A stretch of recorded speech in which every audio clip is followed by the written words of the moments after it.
Sens de la visite, Jérémy Thomas, le podcast qui écoute. vos histoires de l'art.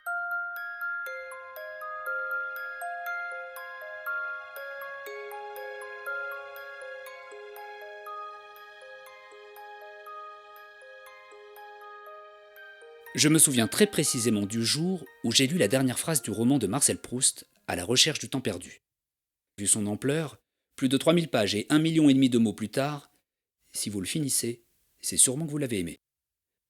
Proust, né en 1871, l'a écrit durant les 15 dernières années de sa vie, entre 1907 et 1922.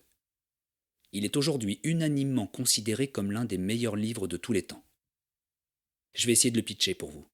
C'est l'histoire d'un narrateur, dont on comprend au vu de ses caractéristiques, ultra-sensible, brillant, mélancolique, souvent malade et très attaché à sa maman, qu'il s'agit de Proust lui-même, et qui prend conscience au fil des pages que sa personnalité ne lui permettra pas de faire autre chose dans sa vie que d'écrire. Et d'écrire sa vie, en plus, en plaçant l'art et la littérature au-dessus de tout. Pour moi, plus qu'un roman, ce fut un morceau de vie, justement. Je me souviens évidemment de certains passages du livre qui m'ont marqué par leur beauté ou leur sensibilité. Je me souviens encore plus des endroits où j'étais au moment où je les lisais. Et parfois, comme de délicieuses synchronicités, ce que décrivait Proust dans son roman résonnait avec le quotidien dans lequel je me trouvais. Mais je suis loin d'être le seul à avoir ressenti cela en lisant Marcel Proust. Parce qu'il déclenche, chez celui ou celle qui se met à le lire et à l'apprécier, un sentiment étrange et pénétrant que quand il parle de lui, il parle de vous. Alors quelle est l'origine de ce roman mythique qui exerce cette incroyable fascination chez ses lecteurs et ses lectrices depuis sa parution il y a maintenant plus de 100 ans? C'est ce que j'ai voulu comprendre. Et comme dans toute bonne enquête, il faut remonter à la source. Alors je suis allé à Illiers-Combray. Cette petite ville, entre Beauce et Perche, à une trentaine de kilomètres de Chartres, abrite la maison de la tante Léonie, la grande-tante du petit Marcel, qui à la fin du XIXe siècle vient passer chez elle ses vacances de Pâques.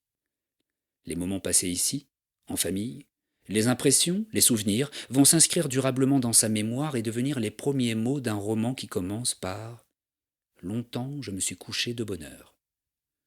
Alors pour pénétrer l'univers proustien, j'ai la chance de pouvoir faire la visite de la maison de la tante Léonie avec le président de la Société des Amis de Marcel Proust, M. Jérôme Bastianelli. La maison, appelée aussi Musée Marcel Proust, abrite et expose un fonds de photos et de peintures en lien avec l'auteur. Jérôme Bastianelli, amoureux fou de son œuvre, est sûrement l'une des personnes les mieux indiquées pour parler de Proust et de la passion qu'il déclenche. Aujourd'hui, il protège la mémoire de l'auteur et prend soin, avec dévotion, de cette maison qui garde en elle les souvenirs d'enfance du petit Marcel.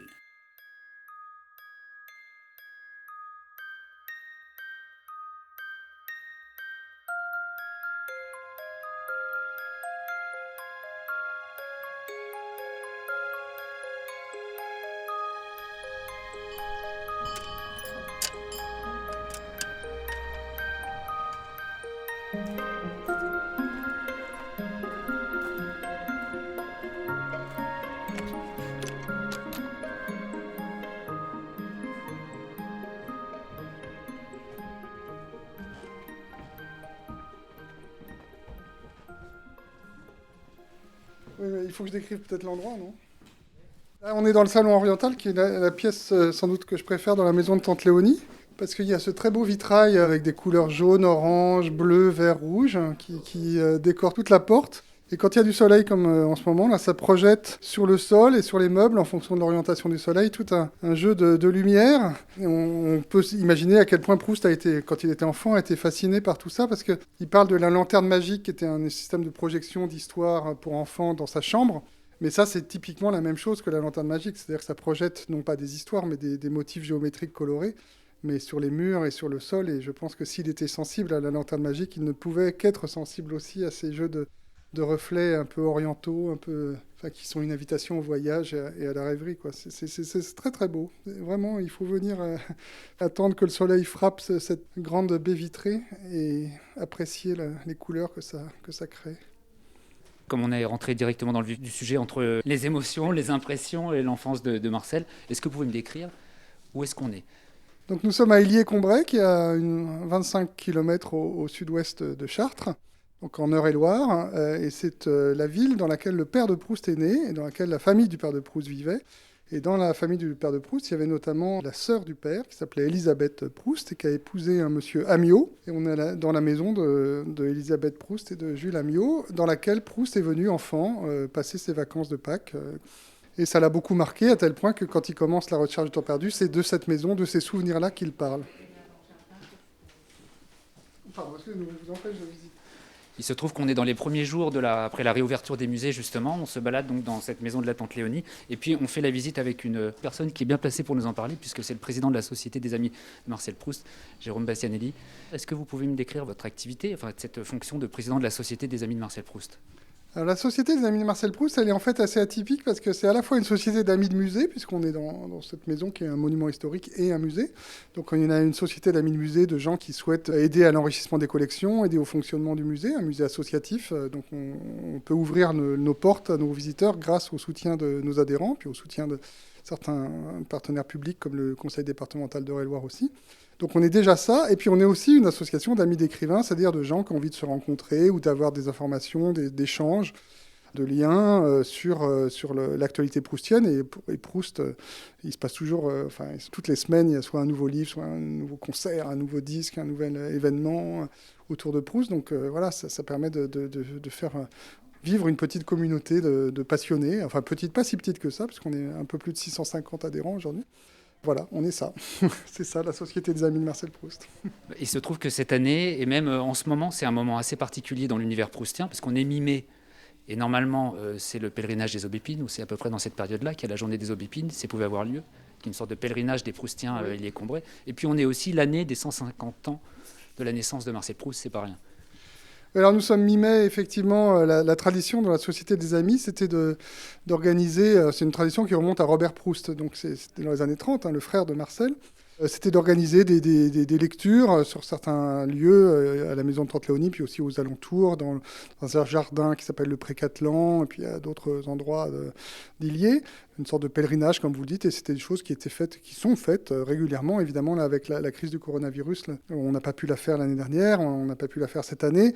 On l'a fait en mai, pourquoi ? C'est parce qu'en mai, c'est le moment où les aubépines sont fleuries, et il y compris, il y a à la fois des aubépines blanches, puis il y a aussi des aubépines roses, qui marquaient plus encore le petit Marcel. Il disait que c'était le plus bel arbre qu'il ait jamais vu, enfin, il avait l'enthousiasme très expressif, et donc il n'a pas pu revenir à Hélier très longtemps à cause de son asthme, mais bien des années après, il parlait encore de la beauté des aubépines qu'il avait vues ici. Donc c'est pour ça que ça s'appelle la journée des aubépines.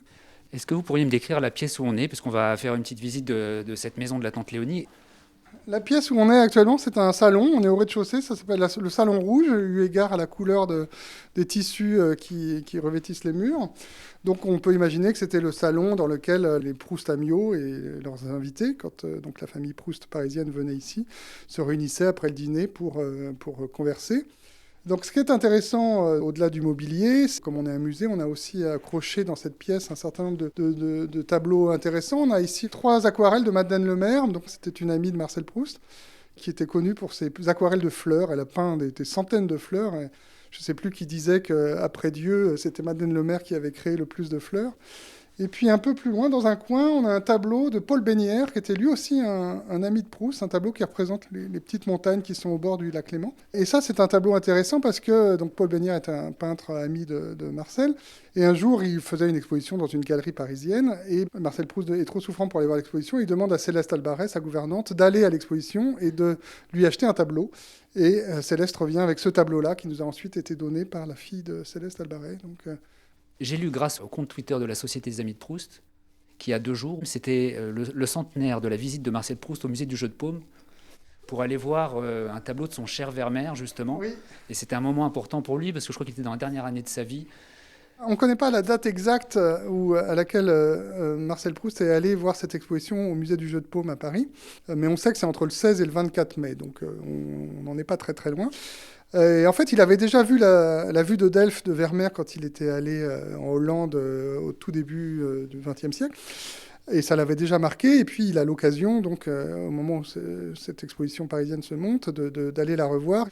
Et il est fatigué, on a raconté qu'il aurait fait un malaise. Néanmoins, il a réussi à trouver la force d'aller voir cette œuvre. Et le fait qu'on reparle aujourd'hui de cette visite du jeu de paume, c'est intéressant à la fois pour illustrer la passion que Proust avait pour la peinture, et notamment pour Vermeer, et puis aussi parce que c'est une visite qui a laissé une trace profonde dans les pages parmi les plus magnifiques de La recherche du temps perdu, dans la prisonnière.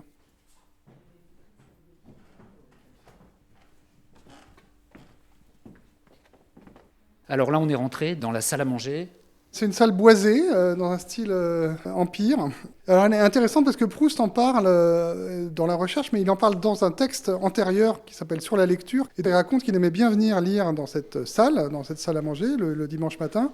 Mais que ce qui le chagrinait, c'était que lorsqu'il fallait passer à table et préparer le repas, eh bien, on le chassait, on lui disait d'aller lire ailleurs.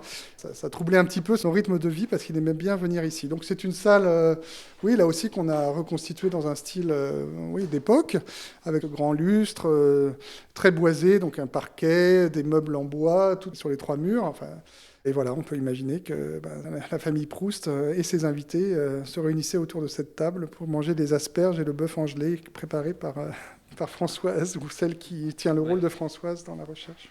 C'est une autre ambiance, en effet, que le Salon Rouge dans lequel on était à l'instant. Une ambiance peut-être plus intime, plus familiale. Je vois que dans cette salle, il y a par exemple des problèmes d'infiltration, même si la maison est entretenue du mieux que possible par la Société des Amis de Proust, mais il se trouve que c'est important d'en parler aussi parce que la maison de la Tante Léonie vient de rentrer dans la liste de la mission patrimoine 2021 pour aider à sa restauration. Oui, alors en effet, vous voyez, quand on est dans cette salle, quand on lève les yeux, on voit qu'il y a du papier peint au plafond qui commence à se déchirer avec des traces d'humidité. Donc c'est une des illustrations du fait que cette maison a besoin d'être rénovée. C'était un projet qu'on avait développé avec nos partenaires du conseil départemental d'Eure-et-Loir depuis maintenant plusieurs années. Et puis, effectivement, on a présenté la candidature de ce projet au Loto du patrimoine, à la mission Stéphane Bern, et on a eu la chance d'être retenu, d'être même projet emblématique pour la région. Donc c'est un énorme cadeau que nous fait la mission Bern, à la fois financièrement, bien sûr, ça va nous permettre vraiment de traiter les choses dans la profondeur.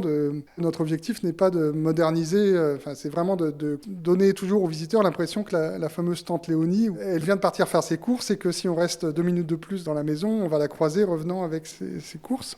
Et puis il y a un enjeu de notoriété grâce à la notoriété de Stéphane Bern et à l'impulsion qu'il donne à toutes ces problématiques de patrimoine. Ça attire l'attention de journalistes. On a eu une couverture presse qui était aussi magnifique. Et je pense que ça fait parler de ce musée, ça fait parler de la ville d'Illiers, ça fait parler de l'Eure-et-Loir. C'est aussi un beau résultat pour cette campagne de soutien du Loto du patrimoine.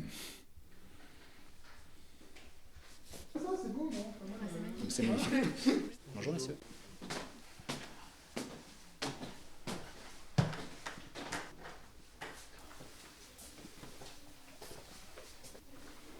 Bon, c'est un peu l'épicentre de la maison, oui. Non hein.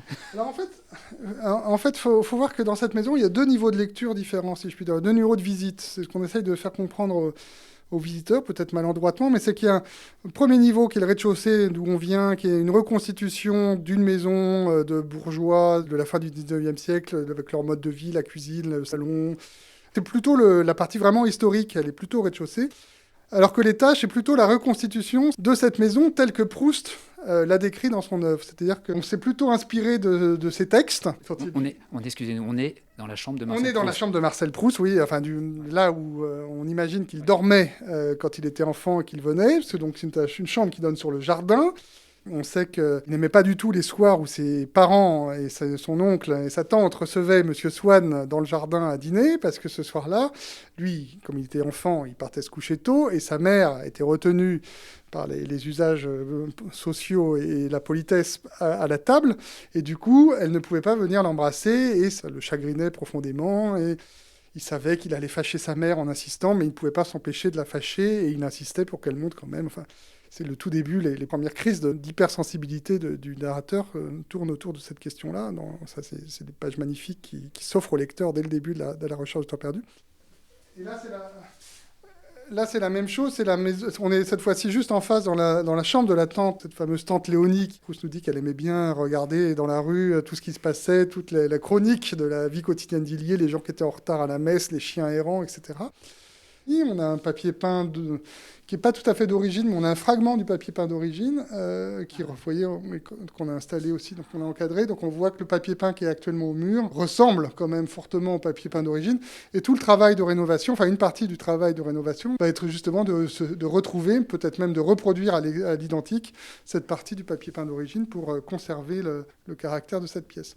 Et dans cette pièce, donc, on a aussi installé la fameuse petite Madeleine. Alors, je vous rassure, on la change régulièrement. C'est pas la même depuis l'ouverture du musée il y a plus de 50 ans.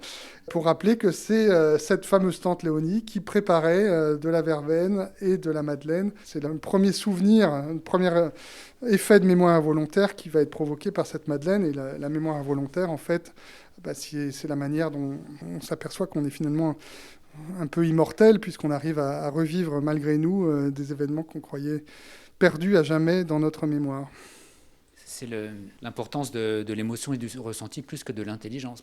Oui, alors Proust a des phrases très, très dures sur l'intelligence et sur la mémoire volontaire. C'est-à-dire qu'il nous explique que quand vous cherchez, si vous me demandez de vous raconter un souvenir d'enfance, je vais pouvoir vous raconter un souvenir d'enfance. Mais en fait, il parle dans ce cas-là de la mémoire glacée qu'on a conservé de ces choses-là, parce que c'est des choses qu'on ne revit pas au moment où on en parle. Et il oppose ça à la mémoire involontaire, qui sont des choses qui peuvent surgir à tout moment. C'est d'ailleurs une des leçons de vie qu'il nous donne, c'est d'être sensible à tout ce qui peut nous arriver. Il faut vraiment être attentif à tout le monde extérieur. Un bruit, une odeur, un goût, un rayon de soleil, qui peuvent réveiller des souvenirs complètement enfouis et provoquer du coup cette émotion qu'on peut avoir la chance de connaître. C'est pas fréquent de la connaître, mais ça peut arriver, et qui donne l'impression effectivement de revivre complètement son passé. C'est important d'avoir je trouve, cette vision quand on visite un musée, justement. De se laisser accueillir par les œuvres, par des couleurs, par des formes, sans essayer spécialement de toujours vouloir comprendre, mais... Je pense qu'en tant que musée, il faut se mettre à la place de chaque type de visiteur. Il y a des gens qui vont vouloir avoir un maximum d'informations sur chaque objet. Bon, là, vous voyez, comme on souhaite reconstituer quand même une ambiance, on ne peut pas mettre des cartels devant chaque objet. On imaginerait moins la tante Léonie revenant dans une chambre devant laquelle il y aurait des cartels devant chaque objet. Mais enfin, vous vous promenez, vous laissez vos émotions vous guider, et vos sens aussi permettent d'imaginer ce qui s'est passé dans cette maison et comment Marcel Proust s'en est inspiré pour son œuvre et ce qu'il a pu y vivre, quoi. Donc, est-ce qu'il aurait imaginé que 100 ans après, il y aurait des gens qui seraient en train de rechercher le vieux papier peint qui serait affiché au mur comme une relique, le papier peint de sa grande-tante? Je pense qu'il était tout à fait conscient, au moment où il écrit La Recherche d'An perdu, qu'il était en train d'écrire une œuvre extraordinaire. Non pas qu'il était immodeste, mais enfin, il se rendait compte de la portée, de la postérité sans doute qu'il aurait. D'ailleurs, il disait à Céleste, gardez bien mes lettres, parce que ça aura beaucoup de valeur. Donc ça, il en était conscient. Après, est-ce qu'il s'est imaginé que cette maison, proprement dite, deviendrait un jour un musée? Ça me paraît peut-être plus compliqué à assumer, mais j'espère que s'il nous voit, il est content de ce qu'on en a fait, en tous les cas.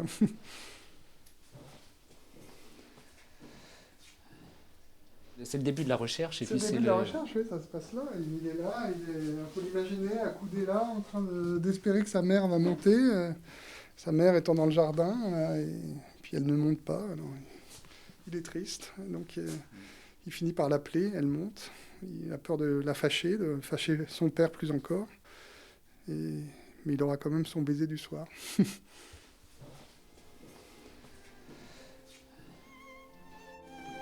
Vous voulez qu'on aille dans la salle musée pour un peu ?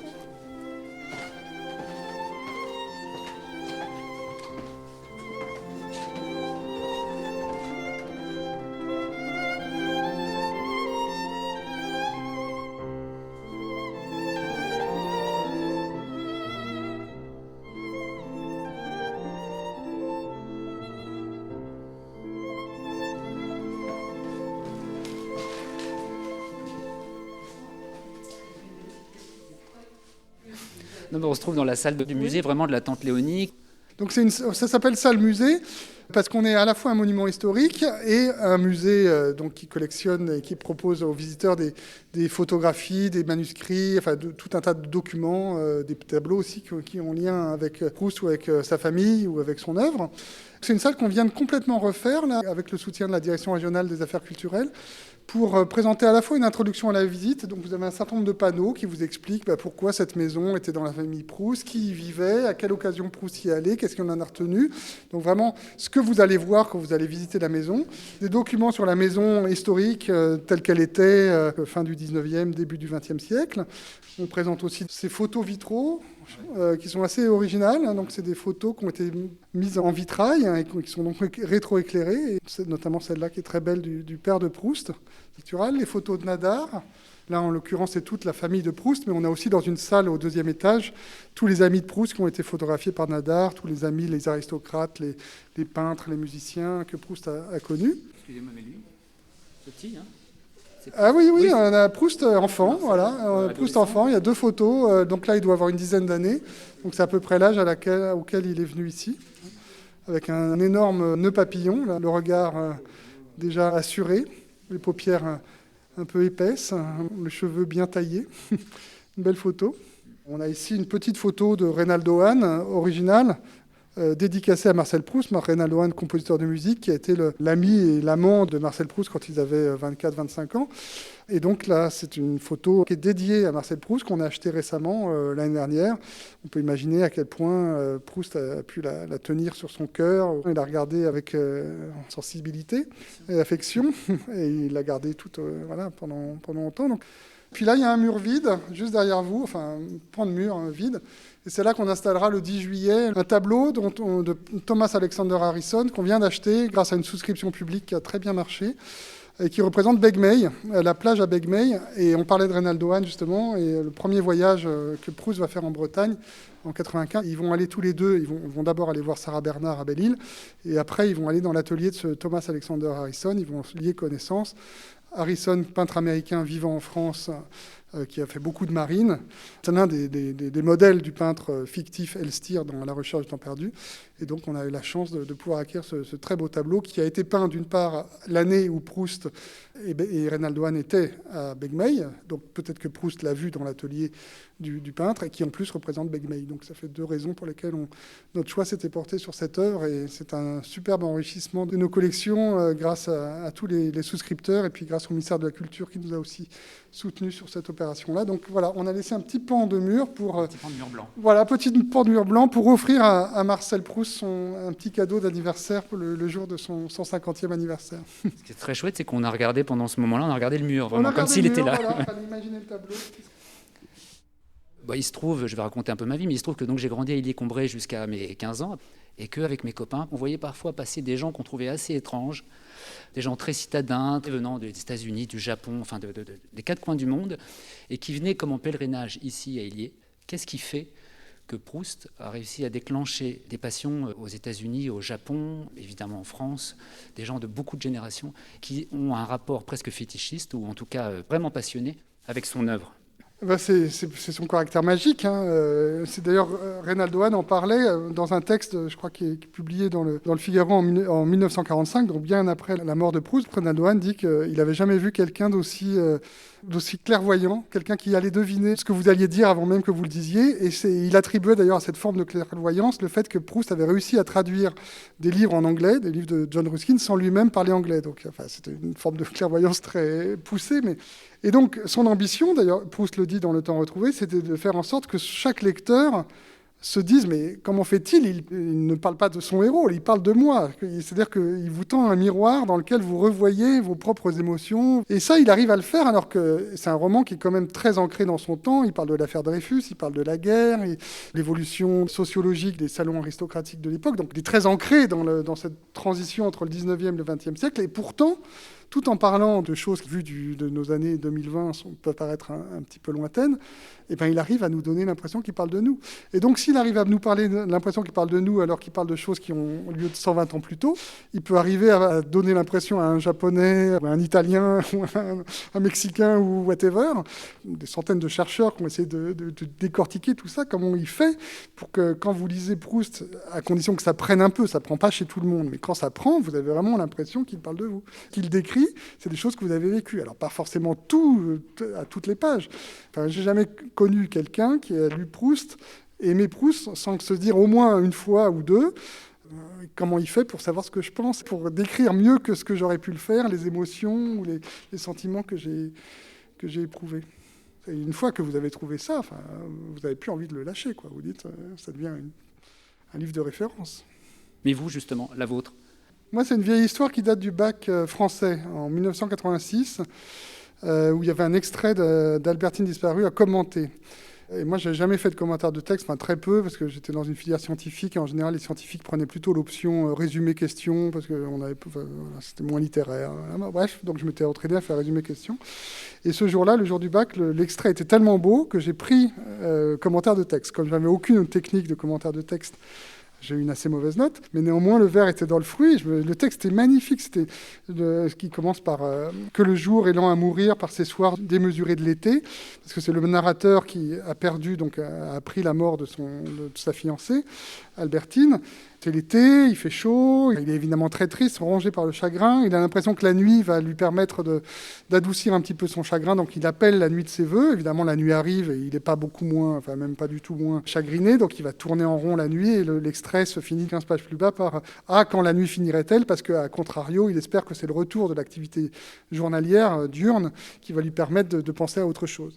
Après, je me suis dit, il faut que je lise du Proust, c'est pas possible, je peux pas me contenter de cet extrait, donc j'ai commencé à lire Proust quand j'étais adolescent. Je pense qu'à ce moment-là, j'étais sensible évidemment à la beauté des métaphores, au caractère très inattendu et très enrichissant de chacune des métaphores de Proust. Il y a une poésie de la métaphore qu'on retrouve que j'ai jamais trouvée ailleurs. Et Proust parle beaucoup aussi des difficultés de la vie sentimentale, qui étaient des choses qui, à l'époque, rentraient peut-être un peu en écho avec ma propre vie. Et c'est pour ça que quand on me pose la question, mais est-ce qu'il ne faut pas avoir 40 ans, 50 ans pour apprécier Proust ? Sans doute. Il y a des gens qui ont essayé de le lire, j'en connais 2 ou 3 fois dans leur vie, puis c'est seulement à la 4e que le feu a pris. J'en connais d'autres, j'en suis un, mais je ne suis pas le seul représentant de cette famille, qui, dès l'adolescence, peut-être sous cet angle... peut-être un peu de la vie sentimentale du héros, ont été fascinés par l'œuvre de Proust. Ouais, c'est profond, quoi. Est-ce que Proust peut être grand public ? Je pense que oui, sinon on ne ferait pas tout ça. Quand j'assiste à des réunions des adhérents de la Société de Marcel Proust, quand on se rencontre ou quand on s'écrit, quand je vois la diversité des parcours, je me dis que oui. Évidemment, nous avons un certain nombre d'experts, de scientifiques, d'universitaires qui ont consacré leur vie professionnelle à Proust, mais il n'y a pas que ça. Il y a aussi des gens qui ont découvert Proust tardivement et qui ont des profils très variés et pas forcément uniquement CSP+, comme on dirait en sociologie. Donc oui, je pense que Proust peut s'adresser à tout le monde. Comment vous donneriez envie de venir ici et puis de lire l'œuvre de Proust ? Alors, l'envie de venir ici, c'est visiter une maison reconstituée telle qu'elle était à la fin du 19e siècle, une maison bourgeoise dans une petite ville de la Beauce, voir à quoi ça ressemble, quel était le mobilier, quel était l'environnement dans lequel on vivait quand on était en 1880 dans une petite ville à côté de Chartres. Donc ça, c'est une raison, j'allais presque dire, indépendamment de Proust, ça peut déjà être une raison pour les amateurs d'histoire. Après, quand vous vous intéressez à Proust, que vous l'ayez ou pas lu, qu'est-ce qui a été l'étincelle ? En tous les cas, le début, c'est pas innocent que dès les premières pages de La Recherche du temps perdu, il parle du lieu dans lequel on est, ou en tous les cas d'un lieu qui lui est fortement inspiré. Vous pouvez avoir envie, avant de vous baigner dans la rivière, de voir où elle prend sa source. Et dans ce cas-là, c'est ici qu'il faut venir.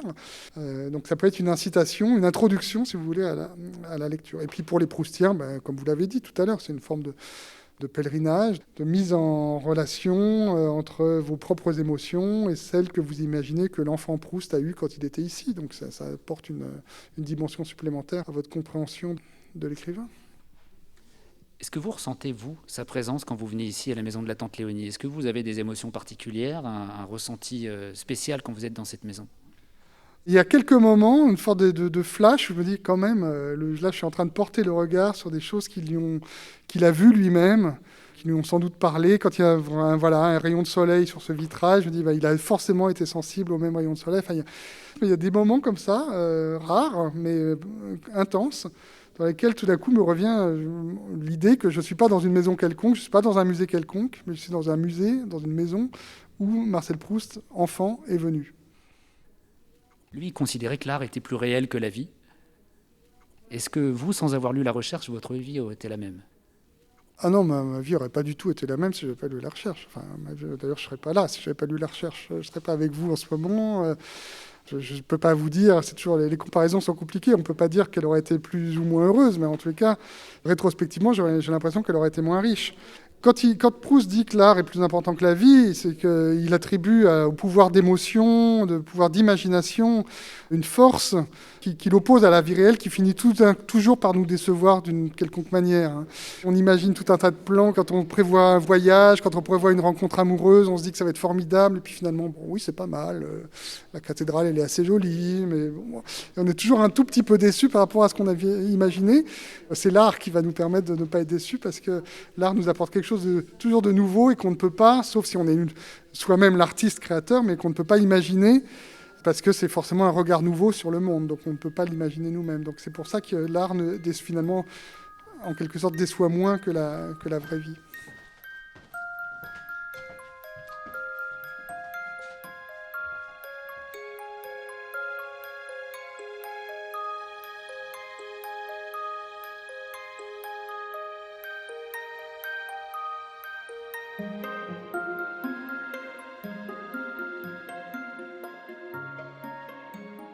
Maintenant, fermez les yeux et imaginez.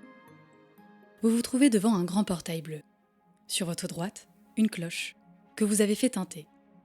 Vous marchez à présent sur le gravier qui borde le jardin. De part et d'autre, palmiers, iris et glycines. Comme une première sensation de vacances. Au fond, une maison à la façade rose et aux fenêtres encadrées de mosaïques d'inspiration mauresque. À l'intérieur, une lumière chaude qui reflète de jolis vitraux colorés sur le sol. On a cette impression que rien n'a changé depuis l'époque où l'écrivain, enfant, venait y passer ses vacances. C'est ce qui rend ce lieu si attachant. Mais cela nécessite un entretien de tous les instants. Grâce à la mission Patrimoine, menée par Stéphane Bern, ce musée va pouvoir bénéficier d'une restauration et vous pourrez y contribuer en participant dès la fin août 2021 au Loto du patrimoine. Pour finir notre visite d'aujourd'hui, je voudrais vous donner 2 conseils de lecture. Notre guide, dans la maison de la tante Léonie, Jérôme Bastianelli, est auteur de romans. Son dernier livre, La vraie vie de Vinteuil, aux éditions Grasset, est un roman sur la vie rêvée de ce compositeur de musique, l'un des personnages principaux d'À la recherche du temps perdu. Et puis, le dernier livre de Marcel Proust. Oui, vous avez bien entendu, Marcel Proust vient de sortir un livre, Les 75 feuillets, aux éditions Gallimard. Presque 100 ans après sa mort, il livre en partie l'une des plus anciennes versions d'À la recherche du temps perdu. Des manuscrits datant de 1907, représentant le début de création du roman le plus long de l'histoire. Et pour conclure cet épisode, je vais vous lire quelques lignes de la recherche, qui illustrent parfaitement ce que Jérôme Bastianelli nous a permis ici. Visiter ce lieu avec ses yeux à lui.